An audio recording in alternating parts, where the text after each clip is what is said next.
AI한테 너 한번 해봐라고 했더니 혼자서 막 들어가는 거예요. 근데 그게 가능해진 게 결국 이것도 에이전트 때문이거든요. AI가 주식이 오를 것 같습니다. 나는 계좌에 돈이 없는데 자고 일어나니까 미수를 사놓고 어떻게 질러놓고 돈을 잃으면 답을 안 하고 네 책임이지. 네 막 이런 거죠. 책임이지. 네가 나한테 시켰잖아. 막 이렇게 하는 거. 투자는 개인의 책임입니다. 뭐 이렇게 얘기할 수 있어서 결국 빅테크가 빅브라더가 될 거 아니에요. 자, 우리는 그 빅브라더의 지배하에 살게 될 거예요. 우리한테 필수 인프라인데 이게 정부의 컨트롤에서 벗어나 있는 인프라가 처음으로 나오는구나. 궁극적으로는 가장 큰 마진을 볼 수 있는 회사는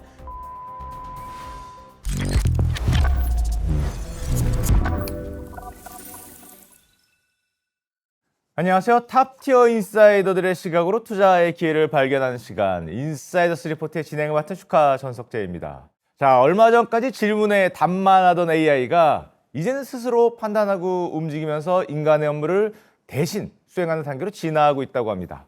자, 이 결과 우리 주식시장이 움직이고 이 기업의 가치가 지금 완전히 바뀌고 있는데요. 오늘 이 이야기를 제대로 풀어주실 두 분을 모셨습니다.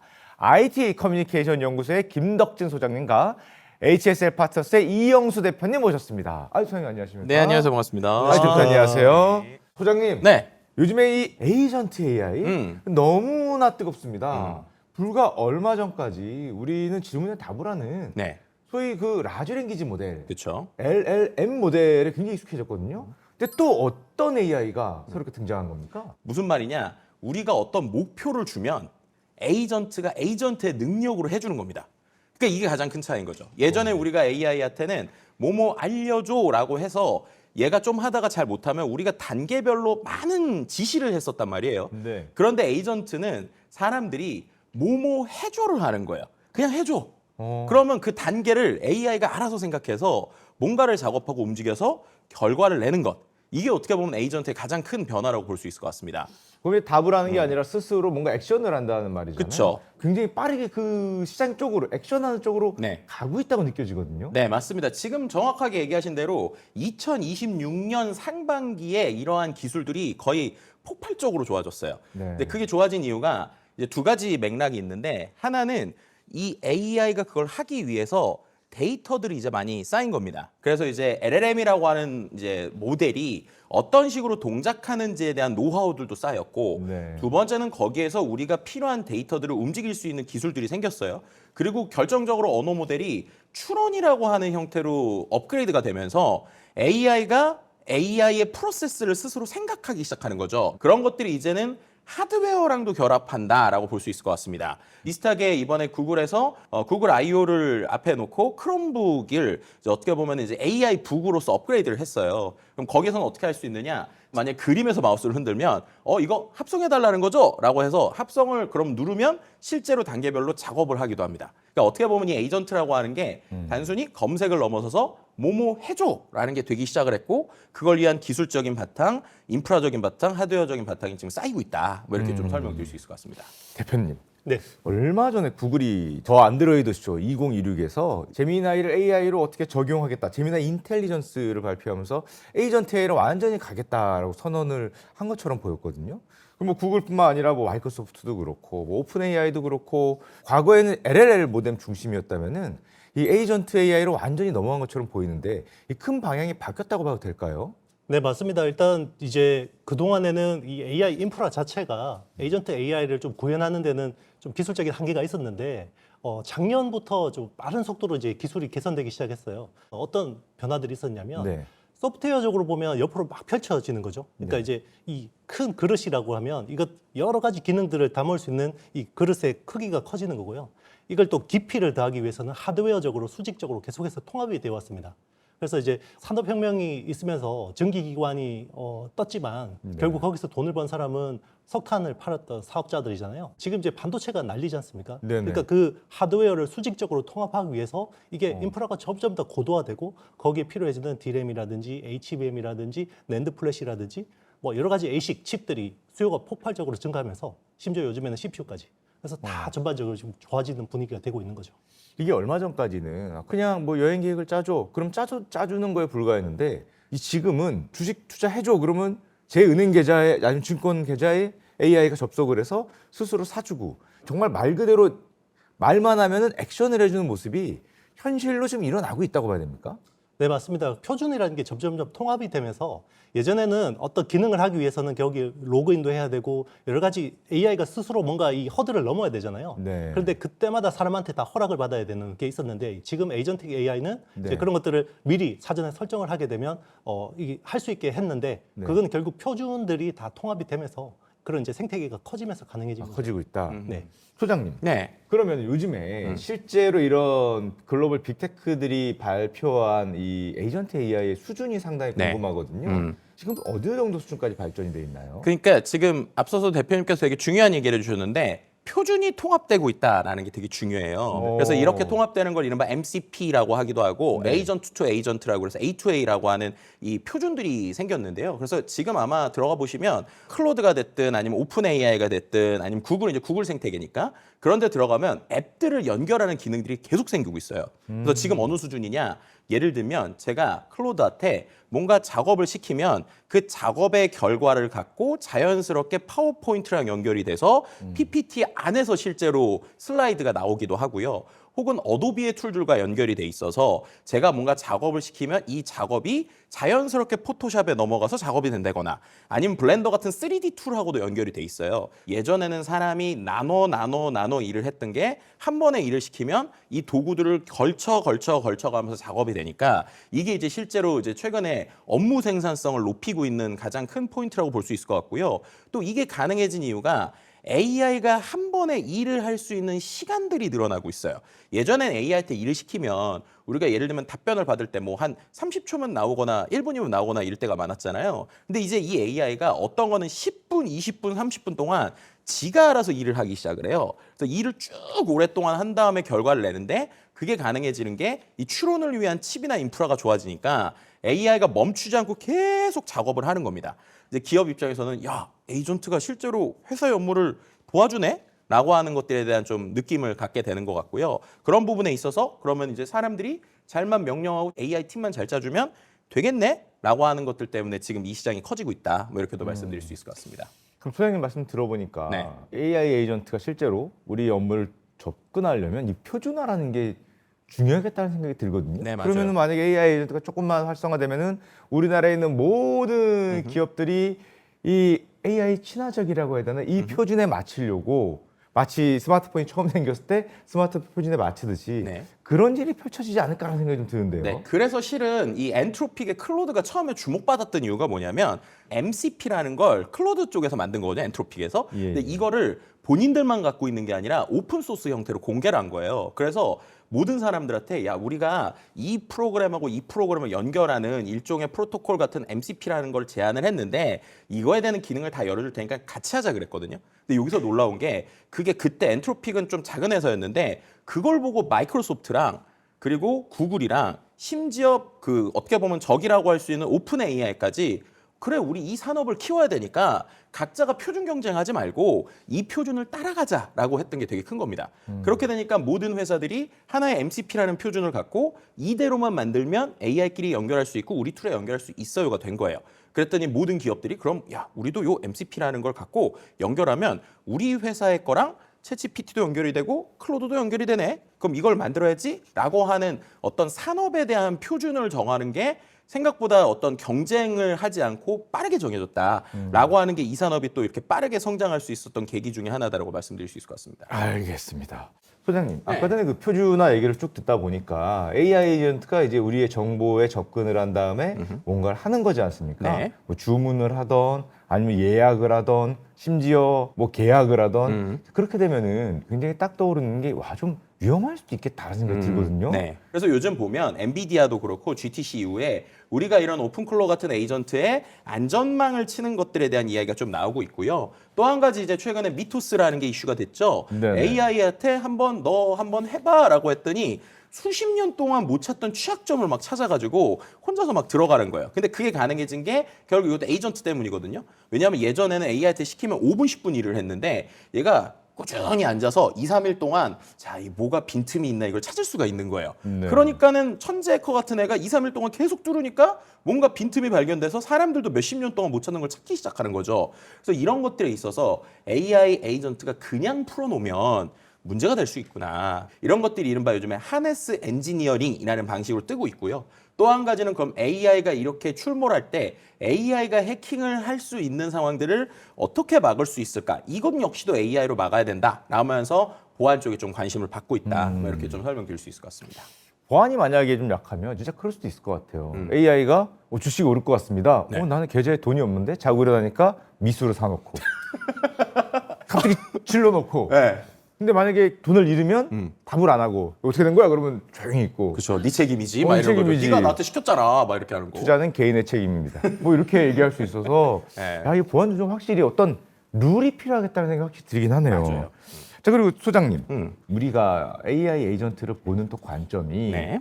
각 대형사들이 너무 많으니까 이 사들이 지금 좀 어떤 면에서 차별하려고 하고 있고 네.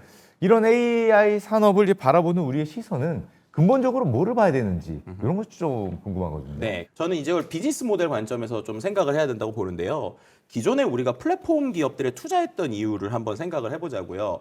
저희가 초기에는 투자를 이제 조금 받더라도 나중에 예를 들면 회원수 100만이 되고 나면 그 다음부터는 돈이 많이 벌릴 거예요라고 생각을 해요. 근데 그게 왜 그럴까 생각하면 한계 비용이라는 게 있는데 회원수가 10만일 때 인프라를 움직이거나 서비스를 만들기 위해서 기획하는 인원하고 이게 회원수가 100만이 됐을 때랑 이게 선형적으로 올라가는 게 아니라 어느 수준이면 거의 비슷한 인원으로 유지할 수 있는 거잖아요. 광고나 여러 가지 매출이 올라오더라도 원가라는 게 그렇게 높아지지 않는다는 거예요. 그런데 이 AI 에이전트라고 하는 거나 이 챗GPT나 LLM 모델은 그게 아니라는 거죠. AI를 쓸 때 보통 토큰이 든다고 그러잖아요.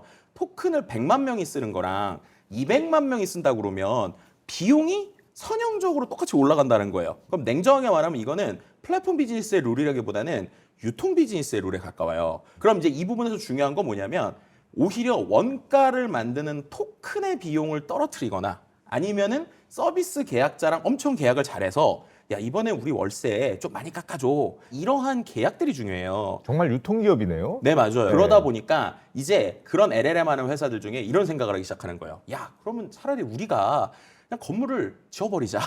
건물을 사버리자. 이런 회사들이 생기기 시작하고 어떤 회사는 이제 우리가 투자자들한테 더 뭘 보여줘야 되니까 지금 하는 거 말고 뭔가 더 붙여가지고 우리가 돈을 더 번다는 걸 보여주자라는 것들이 생기기 시작합니다. 그래서 제일 대표적으로 구글 같은 경우가 제일 놀라운 게 풀스택이라고 그러죠. 네. 밑에서부터 위에까지를 다 하는 거예요. 우리는 그래도 현금 보유고가 있으니 야, 우리 GPU 비슷한 TPU라는 걸 만들자. 그래서 이미 10년 전부터 시작을 했고 네. 그 10년의 결과가 요즘에 이제 꽃을 보고 있죠. 그래서 어떻게 보면 구글은 TPU 그리고 클라우드. 야, 다른 데 임대하지 말고 우리가 방 갖고 있으면 되는 거 아니야. 그래서 구글은 클라우드를 하고 있고 그리고 모델도 하고 있죠. 그래서 이제 처음부터 끝까지 쉽게 말하면 구글은 다 하려고 한다라고 하는 이제 구글의 전략이 있고요. 두 번째 이제 오픈 AI 같은 경우에는 정말로 여기야말로 임대사업자 같은 건데 그럼 임대사업자가 지금 투자한 데들한테 더 잘 보이려면 어떻게 해야 될까? 그럼 당장 돈 되는 걸 보여줘야겠네? 라고 하니까 최근에 이 회사 같은 경우에는 일종의 컨설팅 회사처럼 좀 바뀌고 있는 영역들도 있어요. 네. 그래서 이른바 서비스를 하기 위한 여러 가지 합작법인이나 아니면은 사스 자동화 같은 데 올인을 하면서 서비스를 키우겠습니다라고 하는 방향성이 있고요. 엔트로픽 같은 경우에는 이제 한 번 딱 가입을 하면 안 나갈 사람이 누굴까라는 걸 생각을 해서 B2B 그러니까는 기업에서 쓰는 AI 쪽에 상당히 포커스를 잡고 있죠. 그래서 챗GPT 오픈 AI는 어느 정도의 작은 돈을 받고 서비스를 하면서 파일을 키우는 전략이다라고 보면은 엔트로픽의 클로드 같은 경우는 소수 정예지만 돈 많이 쓸 사람 이 사람들에게 집중한다라고 네네. 하는 좀 결이 다른 형태들을 볼 수 있습니다. 소장님 방금 전에 토큰 얘기를 하셨거든요. 네. 이 AI 기업의 산업적 구조가 비용이 중간에 이렇게 꺾이는 게 아니라 같이 올라가는 구조여서 약간 유통기업하고 비슷하다라는 말씀을 해주셨는데 네. 요즘에 보면은 실제로 이 토큰을 얼마나 썼냐가 개인의 능력의 표상이다. 뭐 이런 말까지 들리고 있어요. 맞아요. 이건 어떻게 봐야 될까요? 그러니까 결국에는 엔비디아 젠수장도 그런 얘기를 했거든요. 연봉을 몇 억 받는 사람이 토큰 요만큼 쓰면 그건 자기 능력이 제대로 안 보여주는 거다. 왜 그런 얘기를 했냐면 구조적으로 생각을 해보시면 토큰을 많이 쓰려면 결국에 개인이 자기 머릿속에 있는 걸 갖고 구조화를 해서 AI한테 팀을 짜거나 AI가 24시간 일할 수 있을 만큼의 일거리를 던져줘야 됩니다. 그런데 일도 시켜보신 분들이 잘한다고 내가 갑자기 AI한테 24시간 동안 일을 할 수 있게 무슨 일을 던지지? 라고 하면 그거 생각보다 쉽지 않아요. 효율화를 하려면 일단 AI로 이런 것까지 되는구나를 경험을 해봐야 된다는 거예요. 아. 그러니까 경험을 해보고 나면 그 다음에 효율성을 높이는 거죠. 그러다 보니까 지금 일하는 것 때 토큰 사용량이 결국에는 사람들에게 능력치로 평가받고 있다라는 거고, 근데 이 얘기를 또 할 때 되게 중요한 부분이 뭐냐면 IT 부서가 궁극적으로는 HR 부서가 될 수도 있다 이런 얘기를 했어요. 어떤 뜻이죠? 이제는 토큰이 있으면 일이 되니까 예를 들어 100만 토큰이다. 그럼 100만 토큰을 어느 부서가 얼마큼 쓰게 해줄까라고 배치하는 게 마치 신입사원 뽑아서 신입사원 배치해준 거랑 똑같은 형태가 된다는 거예요. 그럼 이건 무슨 의미를 갖느냐? 개인이 토큰을 무제한 쓸 수 있는 시간은 이제 갈수록 줄어들 거고 이 사람들에게 얼마의 효율적인 토큰이 주어질 건데 그렇다면 사람은 그 효율적인 토큰을 갖고 얼마나 일을 이펙티브하게, 그러니까 효과적으로 할 수 있을 것이냐가 되게 중요해지는 것이고 네. 어떻게 보면 지금까지 있었던 비즈니스를 좀 판을 흔드는 이러한 선언 같은 거라고 볼 수 있을 것 같습니다. 대표님. 네. 이제 결국에는 기업들은 돈을 많이 벌어야 되고 뭐 AI가 좋긴 하지만 결국 효율성이 나야 되고 AI로 어떻게 하면 돈을 더 잘 벌 수 있을지가 이 관심이 될 수밖에 없지 않습니까? 국내 기업들은 이 AI를 활용하거나 이 AI로 길을 어떻게 잡아야 될까요? AI가 지금 당장 대체되는 거는 결국 이제 사람의 지식 노동을 빠르게 대체를 하고 있는 것 같아요. 네. 그래서 저는 이제 슈카님 진행하는 걸 보면서 당분간 슈카를 대체할 AI는 나오기 쉽지 않겠다. 정말 네. 훌륭한 판단을 하고 계시는 역시 대표님의 신뢰도 네. 확 올라가고 있습니다. 네네. 왜냐하면 AI한테 이렇게 위트 있게 재밌게 해보라 그러면 이걸 할 수가 없거든요. 그리고 슈카님한테 왜 이렇게 진행을 재밌게 잘해요? 그러면 뭔가 이게 매뉴얼화 돼 있지는 않잖아요. 그렇게 돼야겠죠. 네, 예, 그렇죠. 예. 그러니까 이제 그게 명시적인 거는 AI가 금방 대체를 할 수 있어요. 그런데 네. 그 회사 내에서 보면 뭐 잘 안 풀리면 찾아가는 사람 있잖아요. 네네. 아이스 아메리카노 들고 가서 이거 잘 안 풀리는데 이거 뭐예요? 그러면 그거 말이지. 그러면 전체적인 회사에 대해서 맥락과 일을 알고 있는 네. 사람이 있는데 그게 안목지를 들고 있는 사람이거든요. 네. 그러니까 그런 쪽은 조금 더 나을 수도 있을 것 같아요. 네. 그래서 지금은 일단은 그런 쪽에서 지식 노동을 빠르게 대체하면서 그 AI 시장이 수조 달러 규모를 형성할 걸로 보고 있고 저는 이제 피지컬 AI가 우리 입장에서는 본 게임이라고 보고 있습니다. 우리나라에서 본 네. 게임이다. 네. 사실 지금 뭐 LLM 모델이나 생성형 AI나 이런 쪽에서도 우리가 주인공은 아니거든요. 네. 그러니까 미국의 뭐 그 오픈 AI나 뭐 엔스로픽이나 뭐 구글이 잘하는 데서 우리가 어떻게 보면 밸류 체인에서 핵심적인 역할을 하면서 좀 수혜를 보는 거지. 그런데 이제 피지컬 AI에서는 사실 우리가 주인공이 될 수도 있다라고 보고 있는데 미국이란 나라를 놓고 보면 네네. 세계 2차 세계대전 이후로 미국은 모든 걸 다 가지고 있었어요. 네. 그러니까 지식부터 시작해서 기술, 제조 모든 걸 다 잡고 있었는데 이거를 전 세계 이제 분업화를 한 거죠. 제조를 아시아 쪽으로 보냈잖아요. 반도체 제조를 감사하게 우리에게 그렇죠. 보내주셨죠. 맞습니다. 예. 사실 제조업에서 지금 효율이라고 하는 거는 쥐어짤 만큼 다 쥐어짜고 있거든요. 네. 이게 AI가 만약에 제조업에 적용이 된다 그러면 그동안에 굉장히 비효율적이었던 것들이 빠르게 J컵으로 성장을 보일 수가 있거든요. 네네. 그러면 그때부터는 향후 몇십 년 동안은 제조를 모두 쥐고 있는 대한민국이 거기서 엄청난 생산성 혁신이 J컵으로 나타날 거라고 보고 있습니다. 말씀만 들으면 이제 코스피가 이 앞에가 10,000짜리가 될 것 같은 기대감이 막 네네. 생기는데 에이전트 AI 이쪽이 굉장히 붐이 되면서 또 D램 붐, 뭐 CPU 붐, 그 다음은 이 우리가 소위 피지컬 AI라고 부르는 제조 로봇 같은 그쪽으로 간다고 보시는 거죠? 네, 맞습니다. 이렇게 당연한 네. 수순인데요. 네. 사실 지금 에이전틱 AI는 어쨌든 이 온라인 상에서 있는 거를 뭔가 지금 지식 노동을 대체하는 데 있어서 이걸 효율을 높이고 있는데도 아직까지 인프라가 감당을 못 하잖아요. 네네. 이번에 뭐 1분기 빅테크들 하이퍼스케일러라고 하는 회사들의 캐펙스 전망을 보면 다 지금 반도체 사기 위해서 캐펙스 늘렸습니다. 이 이야기만 하고 있거든요. 네. 이 AI 혁명에서 사실 우리나라가 또 중요한 키를 쥐고 있는 건 맞다. 기회가 있는 건 맞다. 이렇게 보고 우리가 있습니다. 기회가 있다. 네. 그러니까 그게 이제 지금 이야기해 주신 걸 좀 정리를 하면 왜 기업들이 에이전트 AI를 좋아할까? 냉정하게 말하면은 인건비를 줄일 수 있다라는 거죠. 우리가 앞서서 컨설팅 얘기를 했잖아요. 네. 왜 컨설팅이 붙냐면 AI 에이전트가 기업에 들어가려면 워크플로우를 먼저 정의를 해야 돼요. 네. 우리가 그냥 그러려니 하고 노하우들이 형식지, 그러니까 종이에 적히거나 데이터화가 돼야 돼요. 네. 근데 그러려면 뭘 해야 되냐면 이 회사의 업무 프로세스는 어떻게 되지? 라는 게 문서가 됐든 뭐가 정의가 돼야 돼요. 그걸 못하는 기업들을 위해서 컨설팅이 붙어서 니네 회사의 일을 10가지 단계로 정의하면 이러는 거야 라는 걸 먼저 리스트업 하는 거죠. 그 다음에 그럼 첫 번째 단계를 데이터화하기 위해서는 지금 잘하는 베테랑들 10명 데리고 와서 인터뷰해. 그럼 인터뷰의 내용이 데이터화가 되겠죠. 그런 식으로 쭉쭉쭉쭉 올라가면 이 에이전트가 똑똑해지겠죠. 그럼 예전보다 일을 할 때 사람이 줄겠죠. 사람이 줄면 회사 입장에서는 계산을 하겠죠. 야, 이거 인건비랑 우리 비즈니스 이거 들어올 때 얼마야? 이게 더 싸네? 라는 기대감이 있으니까 지금 이렇게 에이전트가 올라가는 거란 말이에요. 네. 그래서 이제 그런 프로세스 때문에 컨설팅이나 비용이나 비즈니스가 붙는 거고. 자, 그런데 이제 우리가 피지컬 AI에서 왜 그래도 기대를 갖느냐? 그럼 피지컬 AI가 들어가도 그럼 사람 다 주는 거 아니에요? 근데 이미 우리나라에 수많은 피지컬 AI가 먼저 들어갈 제조 현장. 이거는 되게 우리가 말하는 좀 하드한 제조업이 먼저 들어갈 확률이 높아요. 근데 이미 우리나라의 하드한 제조업들은 이른바 베테랑이라고 불리시는 분들은 벌써 은퇴를 향해 가고 있고요. 네. 그럼 이제 새로운 어떠한 일을 하는 사람들이 그렇게 빨리 들어오냐? 그렇지 않아요. 왜냐하면 우리나라 인구 구조상. 그럼 결국 우리나라에서는 이미 피지컬 AI가 있든 없든 간에 제조라고 하는 게 이렇게 계속 지속이 되면 핵심 인재들이 부족할 확률이 높거든요. 그래서 지금 피지컬 AI가 뭘 하려고 하냐면 대부분 이제 제조기업들이 피지컬 AI라는 걸 가면 아까 말씀드렸던 은퇴 직전에 그분들의 노하우를 가지고 어떻게든 AI에 녹여보려는 시도들을 하고 있어요. 제일 대표적인 게 명장이라고 하는 사람이 있잖아요. 네네. 그럼 명장이라고 하는 사람은 기계 소리만 들어도 이거 좀 고장난 것 같아 이런 걸 알잖아요. 네. 그런 걸 데이터로 어떻게 만들 수 있을까요?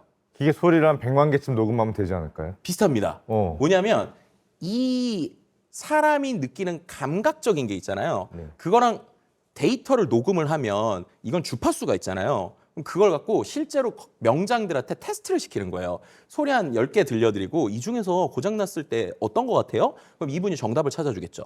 그 명장들 한 10명한테 그런 걸 계속 테스트를 시키는 거예요. 이거는 고장날 확률이 이만큼이구나.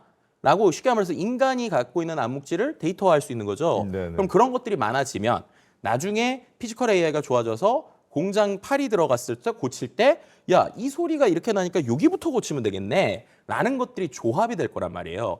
그러다 보니까는 피지컬 AI가 우리 산업에 들어왔을 때 기존에 은퇴하시는 베테랑들의 이 노하우들을 잘 자연스럽게 연결시킬 수 있는 통로로서 좀 가능성을 하나 보고 있고요. 근데 그런 걸 하려면 데이터를 만들어야 되잖아요. 네. 그러면은 어디가 고장났어요 소리를 들을 수 있는 데이터는 어디서만 만들 수 있을까요? 공장이요. 그렇죠. 네. 그러면은 그 데이터를 모을 수 있는 공장이 미국에 많을까요? 별로 없다는 거예요. 네네. 그러면 할 수 있는 게 중국이거든요. 네네. 근데 미중 무역 갈등이 있는데 중국 데이터 쓰기 좀 애매하죠. 네네. 그래서 우리나라에 엔비디아도 GPU 싸들고 오는 이유가 그거죠. 어. 그래서 우리나라에서 데이터를 만들어서 그 데이터를 갖고 표준화를 하고 움직일 수 있는 가능성들이 있는 거예요. 왜냐하면 우리나라는 작은 공장도 있고 큰 공장도 있고 사람들이 아직 손 기술도 좋고 귀도 좋고 그럼 그런 거를 데이터화하는 것 이게 어떻게 보면 피지컬 AI의 근본이거든요. 제조업 데이터. 그렇죠. 네네. 그래서 지금 우리 국가에서도 계속 제조업 데이터를 그러니까 쉽게 말하면 암묵지를 형식지로 만드는 데 정부의 돈을 투자하려는 이유도 이거라는 거예요. 피지컬 AI는 쉽게 말해서 이 녀석 같아 마치 AI 에이전트가 요거 글을 비슷한 걸 이렇게 쓰면 10개, 20개 비슷한 글을 쓸 수 있듯이 네네. 얘한테 학습을 막 시켜놨더니 얘가 이제 추론을 하는 거죠. 원래 내가 펜을 이렇게 잡는 건데 여기 있네? 그럼 이렇게 잡으면 되겠네? 라면서 잡기 시작을 하는 거예요. 네. 그럼 이렇게 되면 산업이 완전히 바뀌죠. 왜냐하면 지금까지는 공정 라인을 하나 바꾸기 위해서 엄청난 투자를 하고 프로그래밍을 바꿔줘야 되는데 이렇게 되면 야 오늘은 요거 조립해, 내일은 이거 조립해, 모레는 이거 조립해가 되는 거예요. 네. 그럼 이거는 이제 우리가 말하는 한 라인에서 소량 여러 가지 생산을 할 때 AI가 가져오면은 라인을 바꾸지 않고도 되겠네라는 거기 때문에 이거는 엄청난 변화이고, 근데 이거는 말씀드린 대로 하드웨어는 하드웨어대로 동작을 하면서 소프트웨어가 같이 데이터가 이제 줘야 되는데 그런 속도의 격차를 보면 오히려 지금은 하드웨어 쪽 속도보다 이 데이터 쪽이 병목이긴 합니다. 그래서 그 데이터들이 좀 많이 필요한 상황이긴 하죠. 저는 피지컬 AI가 되면은 네. 양식업을 해볼까라는 생각. 아 양식업이요? 왜 또 갑자기 양식업? 아니 제가 음. 제 마스코트가 새우잖아요. 네. 제가 예전에 그 새우 양식을 하려고 그랬거든요. 제가 하다가 만 게 사람이 너무 일이 고되고 사람이 계속 관리하고 있어야 되는 거예요. 뭐 살다시피 하고 멈춰야 되니까 야 이게 만약에 피지컬 AI가 되면은 그때도 새우를 먹을 건데 아 양식업 이거 먼저 하는 사람이 대박이겠다. 제가 그런데 두 분 이야기 들으면서 좀 섬뜩한 생각이 들었어요. 예. 점점 우리가 시간이 지나갈수록 이 AI라는 인프라, 그러니까 우리는 그냥 일을 하든 놀든 AI 토큰을 사용할 수밖에 없겠구나. 그리고 방금 말씀하신 것도 사실 뭐 새우를 양식하려고 해도 결국 AI 토큰이 엄청나게 사용되겠구나. 네네. 그러면 한번 생각해 보세요. 우리가 지금 일을 하든 놀든 기본적으로 사용하는 인프라가 있거든요. 네. 첫 번째가 전기 아닙니까? 네네. 그죠? 전기 없으면 큰일 나잖아요. 네. 그리고 이제 주변에 다 반도체가 깔려 있습니다. 1970년대 이후로 우리는 점점 더 많은 반도체에서 둘러싸여 있죠. 네. 그리고 두 번의 테크 혁명이 있었잖아요. 네. 90년대 인터넷 혁명, 유선이 깔렸고, 그리고 2010년대 모바일 혁명이 있으면서 무선이 깔렸고, 네. 그 네 개의 인프라 위에 AI라는 인프라가 올라가는 건데, 네. 자, 그런데 근본적인 차이점이 있습니다. 전기, 반도체, 유무선 네트워크는 우리나라 정부가 컨트롤할 수 있어요. 그런데 이제 중요한 건 AI 토큰을 누가 제공하냐? 네. 미국 빅테크가 제공하는 거죠. 오. 처음으로 우리한테 필수 인프라인데 이게 정부의 컨트롤에서 벗어나 있는 인프라가 처음으로 나오는구나. 네. 그러면 이 말은 우리가 조지 오웰의 1984에 보면 네. 결국 그 빅테크가 빅브라더가 될 거 아니에요. 네네. 그죠? 빅브라더 될 건데, 자, 우리는 그 빅브라더의 지배하에 살게 될 거예요. 왜냐하면 우리는 AI 토큰이 없으면 이제 못 살게 될 거거든요. 네. 이야기를 들어보면. 그러면 이제 끔찍한 거죠. 전 세계가 이제 미국 빅테크의 디지털 식민지가 되는구나. 오. 그래서 그런 관점에서 소버린 AI가 되게 의미 있는 논의라고 봐요. 기업이나 비즈니스에서는 말한 대로 효율성을 높이니까 뭐 미국 빅테크에 있는 게 최신 기술이고 쓰면 되는 거지라고 생각할 수 있잖아요. 그런데 아까 말씀하신 대로 실제로 여기서 뭔가를 막거나 움직였을 때 우리의 최소의 인프라가 만약에 AI가 된다. 그럼 적어도 정부에서나 뭐 군에서나 우리가 말하는 필수 교육이나 이런 데서는 만약에 미국이나 해외가 차단이 되더라도 우리가 쓸 수 있는 어느 정도의 AI는 필요하다는 거예요. 꼭 전쟁터의 스타링크 같네요, 느낌이. 아, 그럼요. 네네. 실제로 요즘에 피지컬 AI도 비슷한 논의들이 있습니다. 완성형 휴머노이드. 이런 쪽은 아니 중국이 싸니까 중국 거 쓰지. 아니면 야 미국에서 하니까 미국 거 하지. 이러고 있는데 말씀하신 전쟁의 상황이 터졌을 때 다 중국 거야. 그러면 이제 걔네들이 안 팔거나 아니면 이걸 막거나 이러면 분명히 문제가 될 수 있다는 거예요. 그렇기 때문에 우리가 말하는 이 AI라고 하는 걸 투 트랙으로 봐야 되는 게 비즈니스적으로 분명히 어떠한 글로벌로의 협업도 필요하지만 그럼에도 불구하고 이제 이 AI라는 게 우리의 일상의 인프라가 되고 있기 때문에 반드시 소버린 AI 관점에서 우리만의 데이터 센터나 우리만의 휴머노이드나 우리만의 산업을 같이 키우는 것은 반드시 필요하다. 이런 얘기를 좀 드릴 수 있을 것 같습니다. 알겠습니다. 그 대표님, 이번에 또 투자 얘기를 한번 해볼까 하는데요. 최근에 얼마 전에 그 월가에서 나온 얘기인데 AI 투자 사이클이 이제 국면 전환을 맞고 있다라는 얘기가 나오거든요.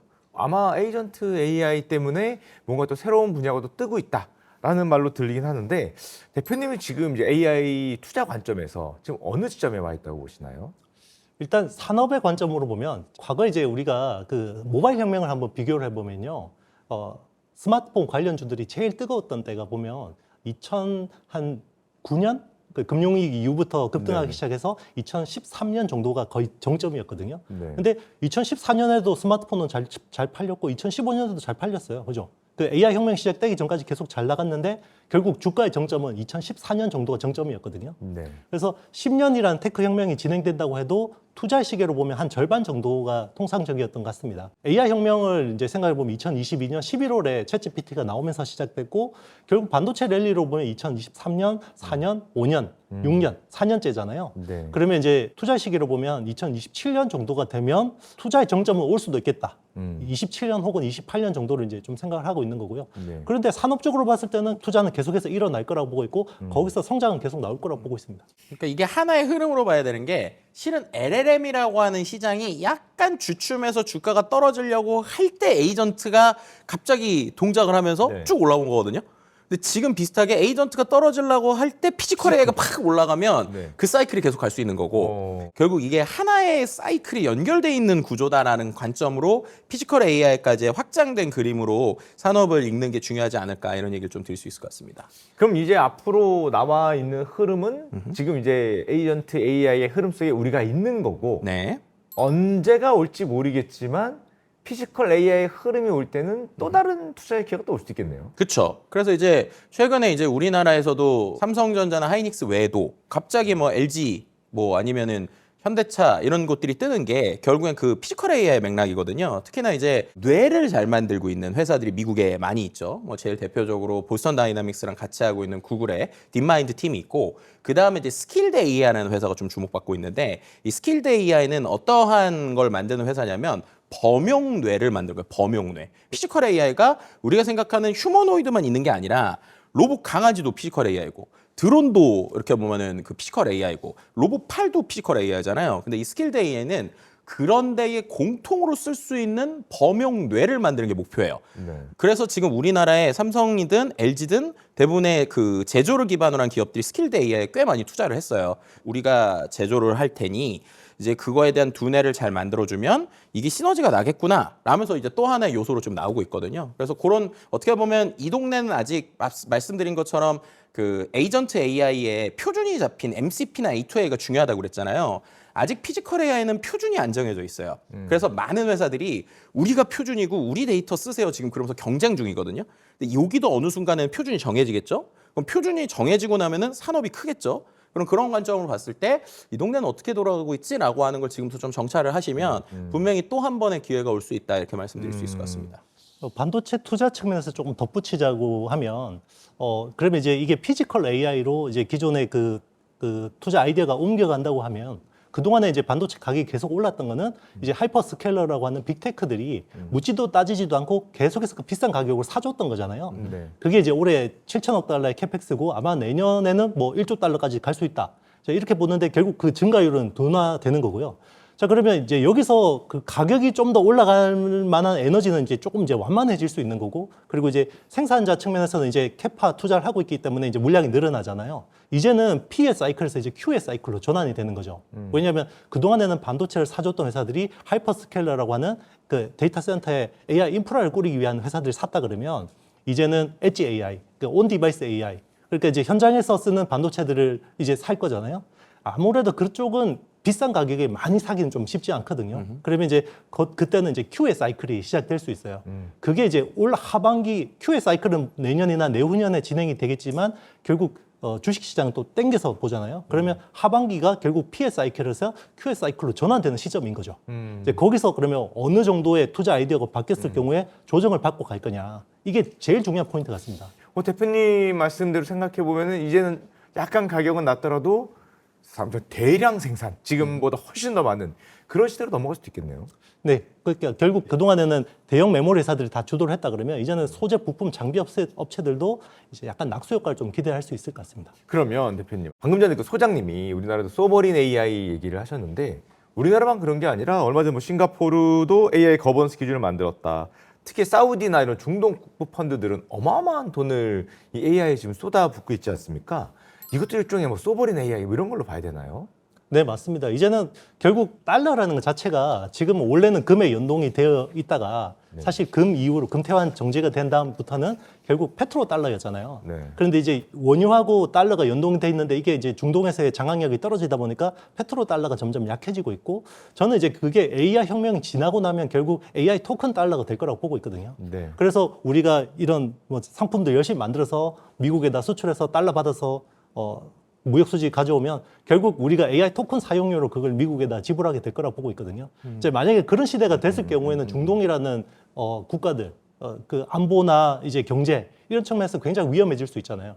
그러면 적어도 자기들이 어떤 좋은 모델은 몰라도 적어도 AI 인프라 정도는 가지고 있어야겠다. 그런 측면에서 또 우리나라 같은 또 파트너하고 또 좋은 또 협력을 만들어낼 수도 있을 거라고 보고 있습니다. 소장님, 네. 그 아까 지금 페트로 달러 얘기가 나왔는데 이 원유의 페트로 달러가 약해지고 앞으로는 AI의 그 토큰이 마치 석유처럼 네. 어떤 기본 단위 이런 건 좀 어떻게 보십니까? 실제로 말씀하신 것들이 마이크로소프트도 그렇고 엔비디아도 그렇고 계속 우리의 경제 체제를 바라보는 관점을 토큰 베이스로 보고 있어요. 데이터 센터를 평가할 때도 그냥 거기에서 어느 정도의 그 예를 들면은 전력을 처리하거나 데이터를 처리한다가 아니라 이 회사는 1토큰을 만들 때 얼마나 가성비 있게 만드느냐를 계산해야 된다는 얘기가 나오고 있는 거예요. 그 말은 결국에는 토큰이 표준화가 된다는 거고, 그리고 그 안에서 또 말씀하신 것처럼 왜 우리가 그러면은 AI를 쓸 때 모델이 미국 기반의 모델도 있지만 그럼에도 불구하고 우리나라의 모델도 중요하냐. 이건 진짜로 마치 그 달러랑 원화의 차이 같은 거예요. 뭐냐면 미국 기반의 그 AI 서비스로 우리가 뭔가 명령을 시키면 토큰에서 우리가 비효율적입니다. 이게 무슨 말이냐면 토큰을 설계할 때 이게 영어로 되어 있는 거는 단어당으로 거의 토큰을 계산을 하거든요. 근데 우리나라는 띄어쓰기에 따라서 어절이 있을 수도 있고 음절이 있을 수도 있잖아요. 네. 그런데 이게 영어 기반으로 돼 있다 보니까 똑같은 문장을 AI가 쓰고 읽을 때 토큰 사용량이 영어보다 한국어가 더 많이 들어요. 어떻게 보면은 계속 손해를 보는 구조거든요. 네. 근데 처음부터 만약에 한국어를 기반으로 만든 이러한 LLM 모델들 같은 경우에는 단어나 음절에 있어서의 토큰가를 한국에 맞게 만들어 놨기 때문에 조금 더 효율적이긴 합니다. 그렇기 때문에 우리가 정말로 이제 토큰이 돈 대신 뭔가 쓰이는 구조까지 된다라고 할 때는 마치 달러가 있고 원화가 있는 것처럼 우리만의 모델이 또 거기서도 필요한 이유가 있다. 뭐 이런 얘기도 같이 드릴 수 있을 것 같네요. 부장님, 지금 네. 보면 AI 에이전트도 그렇고 뭐 피지컬 AI도 그렇고 결국에는 우리가 뭔가 생산성을 높이기 위한 이것들은 수단이잖아요. 네. 어떻게 될까 그게 목표는 아니지 않습니까? 그 로봇이 무엇인가를 잘 해준다는 거지. 네. 그럼 이게 만약에 실제로 상용화가 되면 실제로 좋아지는 기업들은 따로 있지 않을까요? 이 AI 시대 실제로 이 사이클이 지나가면 어떤 기업들이 좀 수혜를 좀 볼까요? 그래서 말씀하신 것처럼 지금 그 LLM 모델들에 대해서는 지금 우리가 아직은 얘네는 돈을 못 번다라는 거예요. 그럼 이 사이클 길게 봤을 때 이제 AI가 한 4년 정도 됐고 지금부터 제일 중요한 게 토큰의 원가가 더 떨어져야 돼요. 근데 지금 실제로 토큰의 원가가 떨어지는 기술들은 조금씩 나오고 있습니다. 예를 들면 이번에 GTC에서 나왔지만 엔비디아가 차세대 모델을 만들고 있는 칩들을 쓰게 되면 그들이 얘기할 때 토큰의 원가가 10분의 1로 떨어진다고 하거든요. 그럼 토큰의 원가가 10분의 1로 떨어진다는 건 서비스를 만드는 회사 입장에서 보면 유통에서의 우리의 마진이 확 늘어나는 거죠. 그때는 이 AI를 기반으로 한 서비스 회사들이 잘 될 수 있는 거죠. 그래서 지금 그거에 오픈 AI나 이제 그 우리가 말하는 엔트로픽이 좀 베팅을 하고 있는 겁니다. 결국 극단적으로 위에서 돈 버는 건 마치 플랫폼 회사들처럼 지금 LLM 언어 모델을 기반으로 한 서비스 회사 그리고 그 엔진을 기반으로 특화된 어떠한 에이전트 플랫폼이나 내용을 만들어서 또 유통 마진을 띄는 이 회사들이 결국에는 더 큰 성장이 될 수 있다라는 거죠. 그래서 결국 이거는 하드웨어의 성장이나 실제 수요 공급이 어떻게 되냐에 따라서 조금 시간이 걸리겠지만 궁극적으로는 가장 큰 마진을 볼 수 있는 회사는 그런 관점에서 몇 년 뒤에는 서비스 기업이 될 수 있다. 이렇게 좀 해석을 해볼 수 있을 것 같습니다. 대표님, 비슷한 질문이기도 한데요. 이런 AI 흐름 속에서 우리나라 기업들은 수혜를 볼 수 있는 그런 기업이나 그런 산업, 뭐 그런 계통 이런 게 어디가 있을까요? 네, 일단 반도체 쪽은 이제 구조적으로 완전히 이제 변화할 거라고 보고 있습니다. 네. 일단 메모리 반도체가 사실 그동안에는 저평가 받았던 이유는 범용이잖아요. 네. 그러니까 범용이고 재고라는 리스크가 있잖아요. 뭐 잘 팔릴 때는 뭐 쇼티지 때문에 가격이 급등하지만 또 재고가 조금 남으면 가격이 급락해서 그래서 상대적으로 TSMC나 이 시스템 반도체 회사들보다 낮은 멀티플을 받았던 건데 이제 AI라는 인프라에 맞게 최적화된 메모리들이 많이 필요해집니다. 뭐 대표적으로 HBM 그리고 이제 CPU를 지원하는 소캠이라는 새로운 프로토콜이 나오고 있고 그리고 이제 낸드 플래시도 이제는 고성능 고용량의 어떤 ICMS 인퍼런스 컨텍스트 메모리 스토리지 같은 뭐 그런 새로운 수요처들이 계속 나오고 있죠. 그러면 이제 점점 더 전체에서 범용이 계속 유지는 되겠지만 범용보다는 이제 주문형 비중이 점점점 커지는 거거든요. 네. 그렇게 되면 실적 변동성도 적어지고 이제 그동안의 어떤 사이클에 따른 변동성도 굉장히 완화될 수 있습니다. 그러면 안정적으로 캐시를 벌어들일 수 있기 때문에 거기에서 또 높은 멀티플을 받을 수 있고요. 그게 이제 어떻게 보면 우리나라 전반 경제 전반에 큰 역할을 할 수 있죠. 그리고 이제 그 못지않게 그 밑에 있는 이제 밸류 체인에서도 낙수 효과를 누릴 수가 있는데 이제 여기서 중요한 회사가 하나 있습니다. 삼성전자입니다. 삼성전자 낙수 효과가 아니라 그 자체 아닙니까? 메모리로 보면 그런데요. 네네. 삼성 파운드리가 그래요. 아, 파운드리. 네, 예. 파운드리가 사실은 지금은 TSMC라는 회사가 그 중요한 병목을 지고 있거든요. 네. 이제 만약에 삼성이 선단 공정 파운드리랑 그리고 이제 그 첨단 패키징까지 만약에 대체를 한다 그러면 말 그대로 반도체 쪽에서 우리는 풀스태커가 되는 겁니다. 네. 주문형 메모리와 파운드리와 첨단 패키징. 마치 타노스의 건틀렛처럼 인피니티 스톤이 세 개가 있는 거죠. 그러니까 주문형 메모리 네. 그리고 파운드리 또 하나가 이제 첨단 패키징. 이걸 엮어줄 수 있는 첨단 패키징. 예. 더 살까요, 대표님? 대표님 말만 들으니까 그러니까요. 더 사야 되나라는 생각이 네. 저절로 드는데요. 그래서 저는 P에서 Q로 넘어가는 사이클 있잖아요. 네네. 그때 어떻게 보면 그 덜컹거림이 있을 것 같아요. 네. 그때가 저는 오히려 매수 기회라고 보고 있습니다. 자, 소영이 마지막으로 저희가 기업과 산업 얘기를 했는데 네. 사실 보시는 시청자분들은 AI 에이전트가 이렇다는데 야, 나는 실제로 어떻게 활용해야 되지? 그래야 뭐 회사에서도 인정받고 내가 앞서가면서 내가 대체될 수 있는 확률을 좀이라도 줄이지 않겠습니까? 더 네. 많은 걸 할 수 있고. 네. 지금 AI를 어떻게 하면 잘 활용할 수 있을까? 음흠. 이거에 대한 팁 어떻게 할 수 네, 있을까요? 일단은 리더 관점이나 중간 계층 이상에서는 그러면 우리 팀한테 이걸 독려하고 싶으면 정말로 우리 회사가 이런 걸 쓸 수 있는 제대로 된 환경이 준비되어 있나를 반드시 봐줘야 돼요. 지금 많은 기업들이 문제가 뭐냐면 허용과 방치가 다른데 대부분 방치하고 있다는 거예요. 방치라니까 어떤 문제가 생기냐면 섀도우 AI라는 게 이슈가 됩니다. 이게 뭐냐면 몰컴하듯이 몰래 AI 쓰는 거예요. 거기서 오히려 보안 문제가 더 터집니다. 그래서 회사에서 제대로 된 정책을 만들어줘야 된다라는 거고, 그리고 궁극적으로 개인도 그렇고 조직도 그렇고 업무에서 리더가 됐든 팀장이 됐든 팀원이 됐든 모두가 생각해야 될 가장 근원적인 건 뭐냐면 AI를 쓰면 효율이 좋아져서 내가 일하는 시간이 조금 줄어들잖아요. 그럼 그렇게 AI가 줄여준 시간으로 내가 원래 해야 될 근본적인 일이 무엇인가를 고민해야 된다는 거예요. 모든 업무에 AI가 자동화할 수 있는 게 있지만 그럼에도 불구하고 내가 그 줄여준 시간을 제대로 AI를 갖고 내 업무의 본질을 쓴다면 그럼 그분은 오히려 AI 때문에 되게 행복해지는 거고, 그렇지 않은 분들은 그냥 나 이러다가 AI 대체되겠네라는 항상의 두려움을 갖고 살아야 되는 게 지금의 시대다. 뭐 이렇게 좀 말씀드릴 수 있을 것 같습니다. 알파고 등장한 지 이제 딱 10년이 됐고요. 챗GPT가 나온 지도 이제 한 5년밖에 되지 않은 것 같습니다. 야, 그동안에 이 라지 랭귀지 모델에서 이제는 에이전트 AI라는 새로운 흐름이 오고 있고, 또 조금 있으면 피지컬 AI라는 또 다른 이제 흐름이 온다고 얘기를 많이 하고 있습니다. 야, 정말 이 AI의 시대는 이제 시작에 불과한 건가? 우리가 마치 인터넷을 처음 봤던 1990년대에 우리가 있는 것과 똑같은 것이 아닌가, 이런 생각을 참 많이 하게 됩니다. 자, 오늘 저희가 나눈 대화가 미래를 준비하는 여러분들에게 정말 작은 힌트가 되었기를 한번 바라보겠습니다. 인사이더스 리포트, 자, 파트 1은 오늘은 여기까지입니다. 파트 2에서는 조금 더 입체적인 자산 이야기로 나머지 이야기를 이어가 보도록 하겠습니다. 오늘 함께 해주신 IT 커뮤니케이션 연구소의 김덕진 소장님과 HSL 파트스의 이영수 대표님, 다시 한번 감사드립니다. 네, 고맙습니다.